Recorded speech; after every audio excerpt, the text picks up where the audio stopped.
Po për tek saj, tek zgjedhje se duket që ajo është dhe do tjetë themra e Akilit edhe në raportet me ndërkombëtare të kryeministrit Rama dhe do ja them pas pak pse sepse do të plejojmë vetëm pas pak një pyetje që ka ardhur sot nga Reuters. Çfarë ndodhi me zgjedhjet në Shqipëri në këndvështrimin tuaj? Pra deri ku shkon farsa elektorale? Sa e devijoi ajo vullnetin e qytetarëve? Tani, unë e thash edhe në një studio tjetër para 2 ditësh. Ne flasim për zgjedhje në kuptimin si institucion që reflekton vullnetin e zgjedhjeve në një sistem demokratik, Carmela. Në një sistem demokratik ku sundon ligji. Ne nuk mund zgjedhje apo pseudo zgjedhje, apo sikur zgjedhje, apo votime, quheni si doni, ka edhe në Rusi, ka pas edhe në diktaturë. Pyetja që shtrohet është, zgjedhjet në vetvete nuk prodhojnë demokraci. Zgjedhjet janë të lira dhe të ndershme kur zhvillohen në një sistem demokratik, ku ligji funksionon. Në këtë kuptim, unë gjithmonë, domethënë edhe me kolegë, me miq, them që zgjedhjet nuk caktohen as një javë para zgjedhjeve, as ditën e votimit dhe nuk kanë të bëjnë me kutinë e votimit, apo me fletën, apo me komisionerët. Zgjedhjet fillojnë në pikat ku ligji funksionon në një shoqëri në një shoqëri demokratike që pretendojmë se duam të ndërtojmë. Dhe po marr vetëm disa ligje bazike për ta ilustruar atë çfarë them. Ne flasim që ka një ligj për shërbimin civil në Shqipëri apo jo.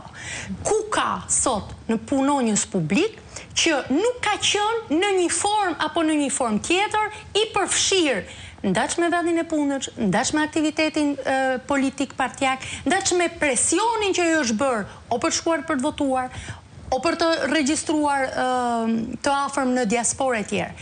A kemi ne këtu ligj për shërbimin civil që parashikon se në punësit e lartë civil nuk kanë të drejtë të angazhohen në aktivitete politike, partijake? A është e respektuar kjo? Jo. A kemi ne sot kontrata të përkohshme punësimi në bashki dhe në ministri të cilat e rrisin fondin e pagave 20-30% sa herë ka zgjedhje? Po, dhe ka pasur në këtë proces zgjedhor se jemi ndalur në emisionin Plug, sidomos. Tani, shihni të bëjnë gazetarët dhe ata që merren me fushën. Unë kam pasur rastin të shkojnë në disa bashki vendit në kuadër të një projektit huaj. 3 çereku i bashkive janë në prag falimenti. Pse? Sepse të gjithë fondet harxhohen për paga. Shkoni në bashkitë e vogla në jug të vendit, në mesatare të vogla. Aty do gjeni punonjës që marrin pagë duke qenë në Gjermani, në Greqi apo në Itali.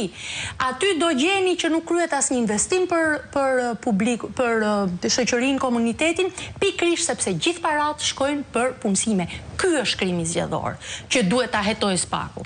Kontratat e përkohshme në ministri, ku ligji thot duhet të jenë me shërbim civil dhe me konkurs publik, dhe aty ka qindra punonjës që janë me kontratat përkohshme që marrin pak pa shkuar në punë.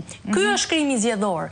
Dhe kjo është forma me cilët ai garanton këtë numër votash me cilët krenohet. Askush nuk thot Armela që PS-ja nuk i ka 500, 550.000 apo edhe 600.000 vota. Çështja shtrohet